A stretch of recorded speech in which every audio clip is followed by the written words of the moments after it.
Yan, bali guys, andito tayo ngayon. At merong registration din dito guys, kinaate. So 100 pesos papunta dito. Mahaba-haba pa guys yung pupuntahan natin. So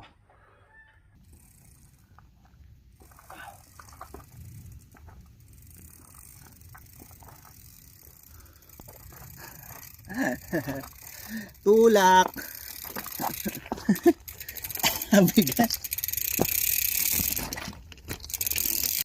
Ayan guys, paakyat pa rin tayo rito. At ang isang malaki sigurong pagkakamali ko dito is hindi ko muna pinag-aralan tong lugar na to. So wala namang masama sa mga sa first time. So until now tumutulak pa rin ako paakyat. So hindi ko alam kung ano ang dulo nito. Pero sana makauwi tayo. Bali yan guys. Malapit na tayo sa pinakataas. Malapit na ako sumuko. Hindi, joke lang. Nakakasuko yung daan kasi basa Ang hirap umakyat. So imbis na umaahon tayo ng nakapedal, hindi, nagtutulak tayo kasama yung bigat ng bike. So umaambon pa din, walang katigilan. Pero tuloy-tuloy pa rin tayo rito. A new experience. At ito na ba yung una't huli? Hindi natin alam. So let's go.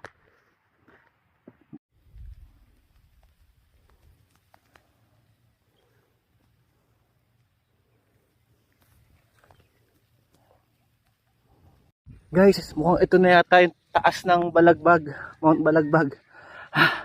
Nakadating na ako sa wakas. Grabe, ang ganda guys. Nakapanibago na walang signage. So, I think ito na talaga. Yun.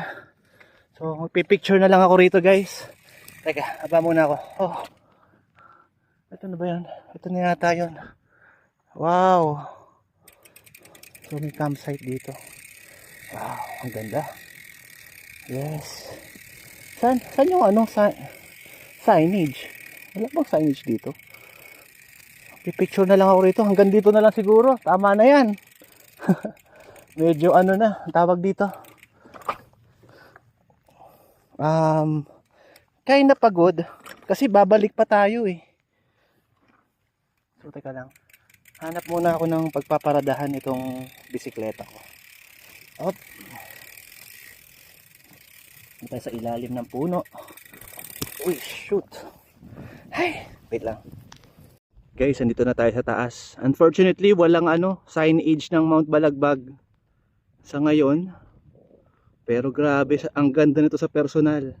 Tsaka yung fog is talagang ang daming yung fog talaga medyo makapal ngayong araw. Yun yung ulap So yan. So meron yatang rito, tuluyan yung mga nagka-camp diyan sa part na yan. Pero ako hanggang dito na lang siguro. Dire-diretso na tayo sa pag-uwi kasi mahaba-haba pa 'yung lalakarin natin. So magpapahinga lang tayo saglit. Ayun. So 1 minuto lang ng siguro katahimikan muna rito bago tayo malis. Grabe, thank you Lord sa sa magandang klima. Umaambon pero hindi ganoon katindi ang init. Siguro pag uwi ko mamaya sa Commonwealth, payapa dito. Ayan, so pauwi na tayo. Hindi ko akalain na sa to, malapit sa lang, boundary lang ng Rizal at ng Bulacan. So yan. So tara na, uwi na tayo. So let's go. Videohan lang natin to. Grabe, ang ganda nito guys ito pababa, kitang kita yung syudad.